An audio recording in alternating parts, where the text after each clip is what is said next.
So now I want to talk about a big mistake that a lot of coaches make, and that is not managing their fixer. So as a coach, you want to help other people. Obviously, that's why you're in the field for. You have a passion for it. You love doing it. You love seeing people transform their life. But at the same time, you have to recognize that you have your own biases. You have your own belief system. And that part of you wants to be that fixer. You want to help fix people's problems. You want to help fix people's lives. But the problem with that is that that's not your role as a coach. You have to empower people to be their own fixer.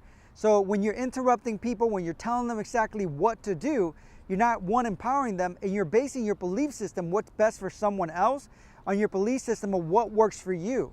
And just because it worked for you, it doesn't mean that it works on their reality. It doesn't mean that it worked on their environment or their skill set or what they're trying to do. So the most powerful things that you can do is, one, recognize what are your biases. What are your belief system? And when it comes to a situation where a person maybe stays quiet for a second, don't try to jump in there and give them a solution or try to fix it right away. Let them think it out, because a lot of coaches are afraid of that silence. But that silence is so powerful.